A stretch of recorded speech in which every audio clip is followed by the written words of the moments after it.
Let me again welcome you to the Wednesday webinar series by Presentation Excellence. This is the 7th in our spring series called The 5 Fundamental Attributes of Powerful Leadership. And let's go to work. Let's find out what our agenda is first, because I always want people to understand where we're going. We're going to define leadership. Lots of definitions, lots of frameworks. I want to deal with the mindset up front. I'm then going to go through what those 5 fundamentals are, and you've gotten a hint of that in the polling questions we just went through. Being authentic, articulating your sense of what's important, aligning the team, energizing by activating people, and holding people accountable. And then I'm going to leave you with next steps, things you can do to become more powerful leaders, which is the reason I'm glad you're here today. So, what is leadership? Leadership, one definition that I like, it's the process by which you influence group members toward the achievement of its goals, where members view the influence as legitimate. It's a very good definition, which is why of all the ones that I teach, I like using it the best, because it really focuses on not propaganda, okay, which is generally something which might be considered as illegitimate, but as influencing people in a positive way toward a corporate goal. And that's what we're going to be focusing in on. What's leadership then? We'll understand what the difference is between leaders and managers. A leader, and we wear both hats. Many of us wear both hats. But the thing is to understand the difference when we're wearing those hats. Leaders choose the direction for the things people should do. They envision the future.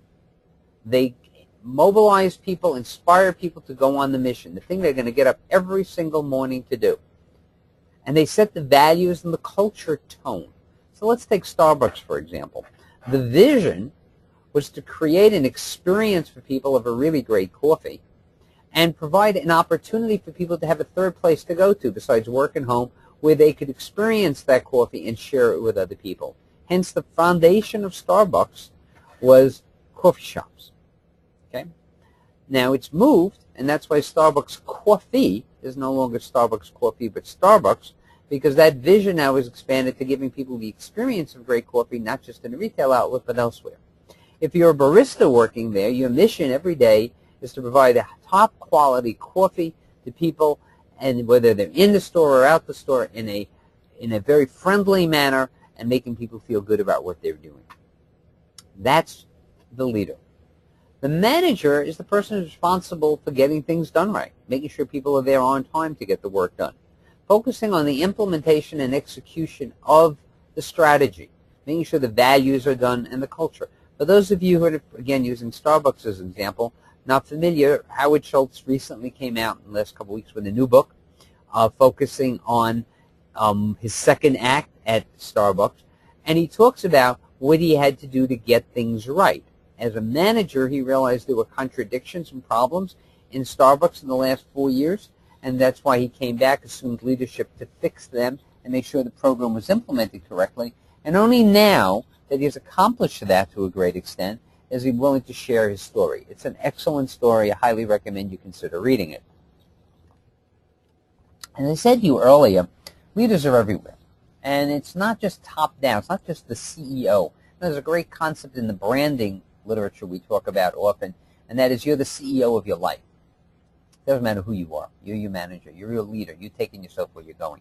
And so see yourself as a leader, and what you want to do is recognize that you have to have an impact on everyone. Someone above you, manager, so you might be the CEO of an organization which has a parent company and various bosses going into there. It might be the people that you work directly under you, your subordinates. It could be your peers. The key is to understand from their point of view how they're going to answer the question is, why should I follow you? And while I focus more on leaders and followers, remember the two are hand in hand. If you lead me to something, it's great. You envision something, you articulate it, you mobilize me, you activate me to want to do it. Is that going to make a difference? And the answer is it will if we keep the following point in mind. Leadership's full commitment. When you take a look at these leaders that I'm giving you pictures of and all the leaders that you know, they have a head, meaning that there's the logical statement involved, and that is to plan where they're going, to see what it is, to lay out the future. They're also dealing with emotions. They're energizing you. And what they're dealing with is the things, you might be called it the guts, understanding that to go ahead, you have to have certain characteristics, certain attributes that are going to make people trust you and want to follow you. Everything from demonstrating courage and integrity and walking the talk. Now, the global challenges we face today are different than they were before. Leadership works in all times and all places, as I said, throughout history and throughout future history. But the fact of the matter is each generation has some different additional unique challenges. So, for example, 50 years ago, we didn't have what Thomas Friedman calls a flat world. Okay? It was a place you were very locally focused on what you did, and you did some exporting, importing, some international work if you were a larger corporation, but you didn't think of the world as one flat place in which everybody works and can exchange information. But that's what the world is today. Power centers are shifting. China, India, Asia are becoming mega powers, and in years, not many, you'll see the shift of power in terms of world commerce, finance, etc., becoming cemented in some of these new areas in this flat world. So you have to look at companies in terms of the new structure. Many of them are multinationals. They move their headquarters out of America, U.S. companies, into Beijing or Shanghai. That when they're doing work, whether they're doing it in, let's say, the United States, doesn't mean they're producing everything. They outsource, they trade with foreign partners all the time.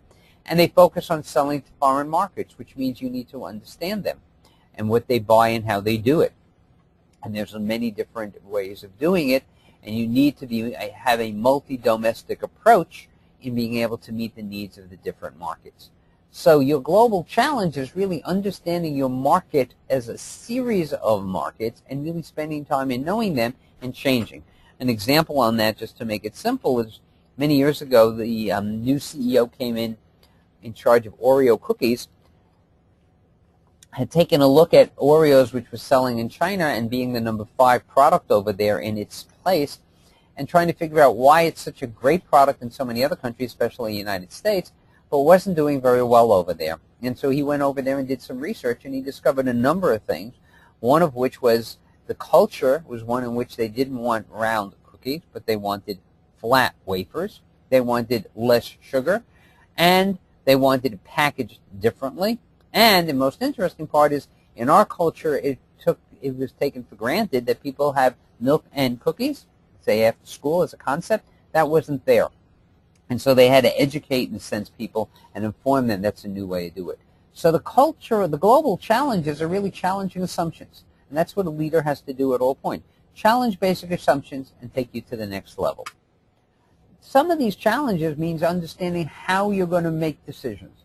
So today, with instant communications, you can't say, let me get back to you. Sometimes you're in the communication system where you have to get back right away. So decisions can be made any place with any group of people almost instantly using the technologies we have. And understand it keeps changing. So what might have been an email has become today an instant chat. Okay? What became before an instant messaging system, now with Skype and other camera systems which Gmail offers, becomes one in which you can see and talk to the person no matter where they are instantly. You need to understand that the world changes. Clayton Christensen from Harvard came up with the concept of the innovator's dilemma and then followed that up by the innovator's solution and posed the question that innovators have.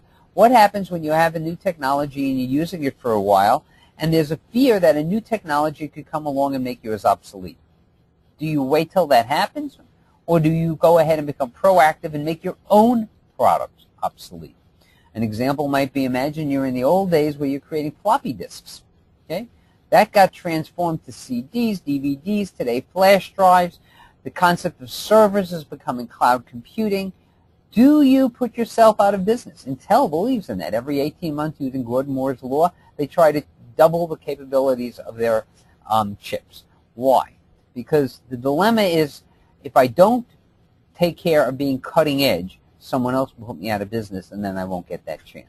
That's the dilemma you have to make at every time. How much are you going to protect yourself, stay where you are due to inertia, or make a change? Today's workforce is virtual. An increasing proportion of people no longer work full-time in offices or even part-time, many of them working out of their own houses, traveling between offices. I mean, today it is not uncommon to see in reality and in advertisements people laying on the beach with their mobile devices or laptop or iPad, communicating with clients, back office, etc., even while they're sitting in the sun and jumping in and out of the ocean. It's a very virtual workforce. And you need to understand that workers have different motives. Different ages have different things. Again, young people starting the careers have a different approach than someone who's in the middle of their career or someone at the end of the career. And what we need to do is harness those challenges.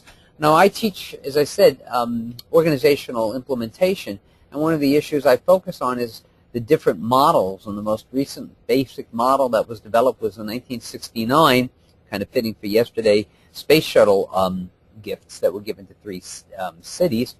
When NASA was created in the 60s, because of the envisioning by John F. Kennedy that we're going to send a man to the moon and bring him back safely by the end of the decade,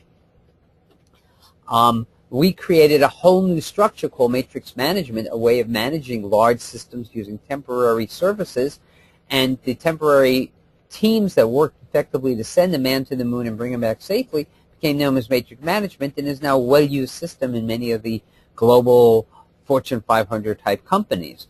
But if today we're actually watching a brand new model coming out, actually being pioneered by Al-Qaeda, which creates a total virtual workforce where people may almost never meet one another, where the dedication to the principles of the company are so strong that what people are willing to do is give their life. We call them suicide bombers, unfortunately, but give their life for the value of the company. Contrast that to bringing in the 22, 3-year-old who's taking their first job, not sure they want to work, and all the support you provide face-to-face may not make the difference. Okay? So you have to understand workers have different motives. It's a virtual workforce. We have technological obsolescence, and what we're finding is that communication's changing everything we do. So how do we handle all of this, you're wondering? Well, that's the question we struggle through, and we've come up with an answer. It means mastering the 5 fundamental attributes of leadership. And I've mentioned them before. And let's go through now these 5: authenticity, articulation, alignment, activation, and accountability. Let's start with authenticity. It means being true to yourself. It means walking the talk. It means understanding your sense of purpose. Several researchers have done studies and found that in companies where all employees know the purpose of why they come to work every day and are dedicated to their purpose, they feel better about their work and they are more productive. They are authentic. They are who they are in doing it. They're practicing their values, and every day they're given an opportunity to be who they are at their best, which means being trustworthy, demonstrating integrity, and by accomplishing what they do, especially in a performance culture where they're given that opportunity, to project the confidence they're building each day, and as part of a team understand that what they need to do is be a team member and be humble. Okay, some of the greatest of our leaders are humble as opposed to arrogant. Ultimately, when you've done all of this, what you're doing is you're exuding your enthusiasm. Brian Tracy says selling is the transfer of enthusiasm. If you're a leader, if you're authentic in what you do and you're following your purpose and your values and your integrity, and you become confident in what you do and you know you can do it well and you're enthusiastic and you exude that as a role model for the rest of the members, you get them to follow you. One of the masters of authenticity and humility is Steve Jobs. In fact, one of the great quotes of Steve Jobs, I think, is that he not only focuses on what we know is a specialty in terms of design, but his understanding of what a leader has to do. Leaders have to say no. He's got hundreds of great ideas that come across every day, and he says no. Now, other great companies probably have the same thing. 3M, 30% of all of its revenues come from new products developed each year because it dedicates 15% of every employee's time, if they want it, to innovation. Google gives 20% of its time. But if you spend time on too many things, you may not get them all to the point of excellence. Steve Jobs has found out how to say no to enough things to focus on and produce absolutely earth-shattering different technologies and ways we do things, from the iPhone and the iPad and the iTunes, everything that's transforming total industries. The second thing you need to do is be able to be a great communicator. And we used to speak of Ronald Reagan is the great communicator, one of his hidden skills. You need to articulate very clearly what's your vision. Where do you see yourself? Where do you see the world 20 years from now? Where do you see your company 100 years from now? What is your mission? What are the values that you have? What are the specific goals? So try to think of Ronald Reagan as representing the West, turning to Gorbachev at one point with a vision of a world that doesn't have, which everyone else believes, including me when I grew up, I used to think about it, that the world will always have communism and capitalism and divide the world kind of in between the two powers, and there'll be this kind of socialism in between. He envisioned a world where you don't have it. And that envision led him to a simple mission: tear down that wall. The value of giving people the chance to do what they can do, and setting up a goal of saying, let's empower people to be the best that they can be. That was a country's goal. Similarly, countries do that. And you need to communicate it across all the medias. It's not just what you say, it's how you say it, how you back it up with your behaviors and your symbols and your norms. These are very important parts for communication as a system, as well as for the culture that you develop, because it reinforces. The key in great communication is that we reinforce our messages over and over again in our behaviors, our symbols, and our norms. That's why very often when we talk about communication, only 7% of the message is really the content. It's a lot more of what we see, hear, feel about it based on all the other stuff. And that's why the key in articulation is consistency. Actions need to speak louder than words. And you always need to be communicating, and that's a critical part, because that's how you're going to get your message across. Now, when you do that, you need to take into account a number of things. Neurolinguistic programming, for those of you who are aware, deals with this issue by says we process information differently. Some people are visualizers, I see your point. Some auditory, I hear you. Some people are kinesthetics. What they do is they say, I feel your pain.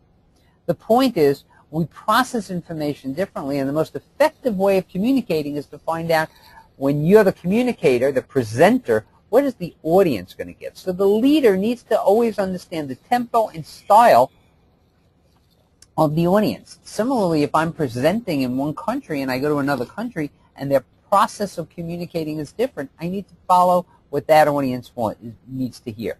That's why I explained to you in the very beginning, every time I present, I spend a lot of time understanding the unique needs of my audience so I can tailor my message to resonate with them. It's an excellent word in this thing.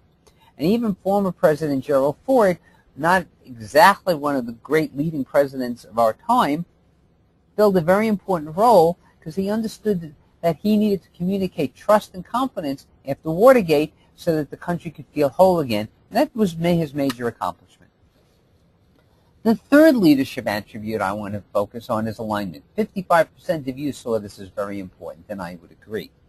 What alignment's all about is making sure that everyone's seeing the country, seeing the company and its values and its missions and its goal in the same light, so that everyone appreciates it and works together in an effective team, and that they're fostering a sense of community among the team. Aligning is very difficult, and the kind of thing that the people in charge of learning organizations, the CLOs of the world, the trainers and developers of the world, are focusing in helping build community, helping build teams, helping cross-communicate, getting out of silos. These are critical issues HR deals with every day. And as a leader in achieving the performance you want the company to make, you need to focus on doing that. Now, one of the best ways to do that is to respect individuality for innovation. Because most companies want to align not just to produce things, but to stay innovative.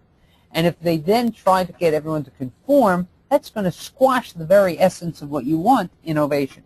So you have to respect individuality for innovation. You have to avoid conformity. And you have to be very sensitive to cultural diversity. And in culture, I mean both in terms of different physical cultures as well as in terms of demographic cultures. Fourth variable, in terms of fourth attribute of importance, is activation. Energizing people to do what you want them to do. You need to inspire people to do whatever it takes to accomplish whatever your goal is going to be. That's the key for leadership. If you don't inspire them, they're not going to do it. And then what you need to do is build the system enablers that I mentioned earlier on, the support systems that allow them to do that. whether that's teamwork, whether that's good technology, whether it's portable technology, whether it's virtual workforces, whether it's flex time. All of these are system enablers that allow the people to work well. Developing collaboration tools that people can use both through a server or, as Google does, offline, allows people to collaborate, etc. So you need to build all of these system enablers to facilitate success. And that's where, to a great extent, great consultants come in handy, because they bring in ideas from other companies that they see all the time. The key is what you're trying to do through the system enabler is give the people the opportunity to do what you want to do, but that means up front you need to empower them. You need to tell them it's okay to make a mistake. In fact, great entrepreneurs will always tell you that the number one thing that they want to see, VCs will say about great entrepreneurs is they want to see people fail. Because learning to fail means learning how to get up again and start all over again. You need to face danger with confidence. And you need to be able to feel you can be in charge and resolve whatever the issue is. Now, Ken Chenault of American Express says it really nicely. In a crisis, you can't manage by a manual. You have to manage by the values and beliefs. And we see that so often. And for those of you who are watching what's happening right now, there's a giant pharmaceutical company who built the case study on what it could do when Tylenol was on the shelves and 7 people died, and did a massive recall and changed the packaging and changed the way that company worked, taking a massive billion-dollar hit up front, and within 18 months having total market share resume because it had done the right thing, and now going through series where they're not doing all the right things. At least that's what some people think. And if that's true, maybe there's been a change in the people, the values, the beliefs, or maybe not. We're going to see that in the news a lot. The key and a leader needs to do is create a sense of trust. Because ultimately, it's not just the logic of what you do, but it's the emotion. It's feeling comfortable with it. And so what you need to do is figure out, how can I create that trust? And remember, they're looking at you authentically. Are you who you say you are? So you always want to demonstrate your integrity, keep your word, walk the talk. That leads to trust. And leading to trust means they'll give you a little bit leeway on what's happening to take risks. And risks are what move you forward. You need, therefore, to master the influence strategies. Now, there's many things you need to know about how to do that. The first thing is you need to understand that to influence someone, whether it's persuasion or it's a negotiation process where you're selling and then exchanging to get there, a topic we discussed last week at our webinar, you need to know when to use logic, when to use emotion, and when to use power. Some of us have more than one, some others. It's wonderful to think we make decisions logically, but as Jerome Frank, a jurist, said in 1935, I'm honest about it. How I feel about something makes a big decision on what I do. I recently actually ran into an attorney who told me in a private setting, the judge admitted to the lawyers that she identified with the wife in the case, and guess who got custody? So you can see that emotion is a major driver. If you're negotiating, argument's sake, with someone who's empowered, Donald Trump has more power than you do. So you need to understand how to use your influence. Some of the powerful strategies you might want to use at all times is these 3. First one's reciprocity. Give, and you shall receive. Many times people think I have to ask to get something, but then you're asking without having any goodwill in the situation. So it is much more effective to follow the good rule, and that is to give before you receive. In fact, give without expecting to receive, because what goes around does come around. Another strategy you see all the time in consumer companies that are very effective at what they do with something new, they reverse the risk. They buy our new product, and you have 10 days in which to use it. If you don't like it, you can return it and pay nothing, and the shipping's on us. In fact, Zappos has gone from 0 to where it is, selling millions of shoes very successfully because it's reversed the risk. You can buy as many shoes as you want, and if you don't like them, you return them, and they pick up shipping. So they've encouraged people who before felt they had to be in a shoe store to try on the shoe to take on their new proposition that will mail it to you and you can try it at home. And what you want to do very often is use social proof. Get some third-party endorsement some third party to validate what you're doing. That's why we see so many companies using testimonials. It's part of the social proof part. And finally, just to leave you with another influence issue that's kind of neat and interesting to know, especially for those of you who are trying to encourage people to do things or sell an idea to people, is to know that in 1996, the Nobel Prize for Economics was given to Kahneman's team, who did some work on behavioral economics and discovered that if you ask people to do things, and you ask it in two ways, if you do this, you'll gain something. If you don't do it, you might lose something. More people will act to avert risk than they will necessarily to gain what they can achieve. So risk aversion is stronger than gain attainment. One of the masters of influence, and there's so many I could have chosen, but I chose Jack Welch because he uses power effectively. And he makes a very important point. He says, I hire people who I think have the potential to take my job. And that's why he was so successful. When he was ready to retire, there were 6, not 1, not 2, 6 candidates ready to take over. Jeff Immelt got the job, and the other 5 were left to run other large companies. Okay?